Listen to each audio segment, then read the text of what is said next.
खैरपुर में खबर ईंदा हालत वुमेन डिप्लोमेंट सिंधी सूबाई वज़ीर ऐं Pakistan hockey federation women wing Sindh जे general manager Syeda Shaila Raza Shaheed Mohtarma Benazir Bhutto hockey campus Sukkur जो दौरो कयो ऐं वुमेन रांदीगरनि सां मुलाक़ात कई। हिन शहीद Mohtarma Benazir Bhutto girls hockey tournament खटण ऐं शानदार कारकर्दगी ते औरत रांदीगरनि खे तारीफ़ी शील्डूं पिण पेश कयूं। उन मौके ते सिंध वुमेन डेवलपमेंट खाते जे सेक्रेटरी अंजम इकबाल जुमानी ऐं additional secretary Mohammad Ali Shaikh Pakistan hockey federation Sukkur range जो जनरल सेक्रेटरी आरिफ बि साणुसि गॾु हुआ। सैयदा शैला रज़ा चयो त असांजी छोकिरियुनि में तमामु घणो टैलेंट आहे। असांखे सिर्फ़ इन्हनि खे पंहिंजी सलाहियतुनि जे इज़हार लाइ हिकु बहितर प्लेटफॉर्म फराहम करणो आहे।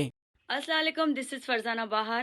सूमरा वॉलपेपर दुकान कासमाबाद में खुली वियो आहे। ओहो ज़बरदस्त। अॼुकल्ह त हर माण्हू ई चाहे थो त असां पंहिंजे घर जूं दीवारियूं तमामु ख़ूबसूरत बणायूं। इन करे ई कासमाबाद में सूमरा वॉलपेपर दुकान खुली वियो आहे। त तव्हांखे अगरि राब्तो करणो आहे त रांझन अली सां राब्तो करे तव्हां पंहिंजे घर खे ख़ूबसूरत बणाए सघो था। मज़ीद ख़बरनि ऐं तफ़सीलात लाइ विज़िट कयो असांजी वेबसाइट www.awamiNewsHD.com ऐं ॾिसंदा रहो अवामी न्यूज़ HD।